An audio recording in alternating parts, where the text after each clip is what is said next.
Joe, the spoiler leaks and previews are now out for My Hero Academia's next upcoming chapter 317. And guys, before we jump into this video, we are doing a giveaway in this video at 1,000 likes. So be sure to smash the like button. With that being said, let's jump straight into it.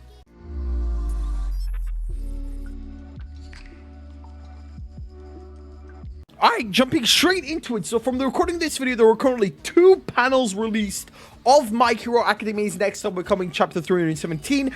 Both the panels are the second to last panels and the final panel of the chapter. So I think it's just best we jump straight into the text leaks.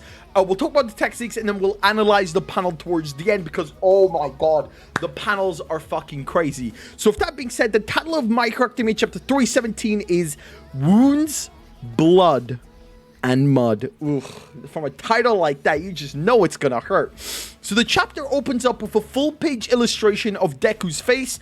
I don't think we've had an illustrative opening for a very long time. Both My Hero and Black Clover used to do that a lot in the early chapters when they were first released, but ever since like chapter like 200 for MHA and like 130 for Black Clover, they both started to stopped doing that, so it's good to see it back. I'm honestly super excited for it. He has eye bags and he overall just looks really tired. The heroes are reunited in a seaside storehouse. They escaped last chapter's explosion without any casualties, which, I mean, I told you last week, there is very little chance any of them get hurt. Even if any of them got hurt, it would be Kamui Woods, since wood and fire obviously don't mix, but it looks like every single one of them got out. But they lost the little information they had about All For One and the League of Villains. Edshot suggests asking Nagan to once again, but Hawk says she's still unconscious and her body is heavily injured, to a point that doctors from Central Hospital were shocked by the fact that she's alive. But so yes, ladies and gentlemen, the MILF the haughty Lady Nagant is confirmed alive. She is struggling, but she's a champ. She'll fight through it. Edshot says that maybe now it's time to risk it all and tell every single hero the truth about One For All.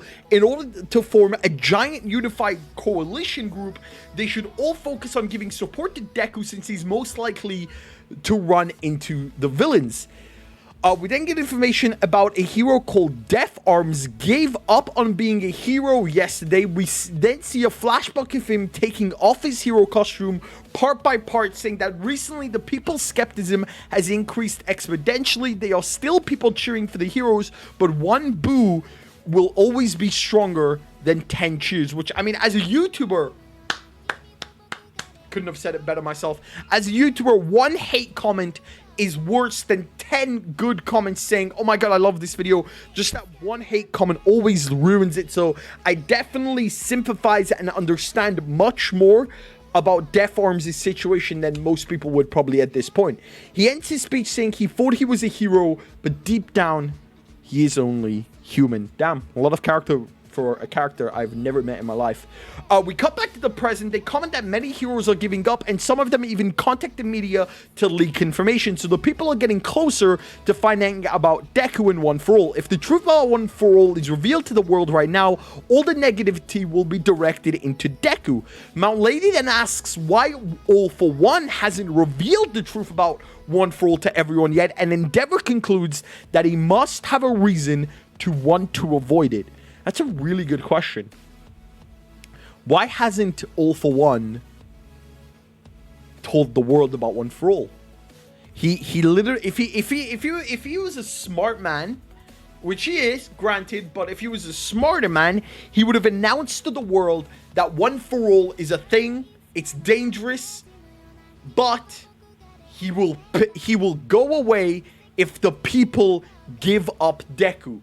He would obviously get all the civilians on his side. Obviously, this would be a massive lie. He doesn't want to give up. He's not ever going to go away.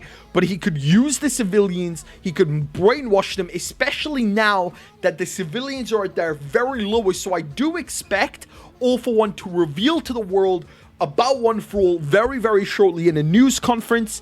And this would obviously set up pretty much everyone against Deku, especially given what happens at the end of this chapter.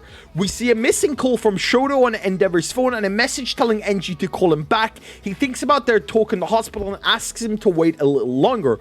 Hawks also receives the message. It's from All Might saying that another hired villain was sent after Deku but got defeated instantly. We see a full page of Deku lifting the unconscious guy using Black Whip. Deku claimed his victory against the assassin that was sent to him. All Might was standing behind him outside his car with a really worried face, but Deku proceeded to leave as he warned All Might to be careful because the villains might explode again. All Might yelled at him to wait, and then All Might handed him a bento box the same time he did before because he figured that Deku hadn't eaten yet, but Deku refused. Yikes. And he told All Might he doesn't have time to follow him anymore. All Might tried to argue, but Deku said that he could already move like All Might in his prime without any side effects like before. That's why All Might doesn't have to worry anymore. Bro, what? What is this translation? Did Deku just surpass All Might prime? All Might figured that Deku said this because Deku doesn't want to get him involved, but All Might also remembered that he had sworn to raise and protect Deku. Deku left and All Might once again screamed, "Wait!" at Deku and tried to chase him, but Deku ignored him and he flew as All Might fell to the ground and dropped the bento box.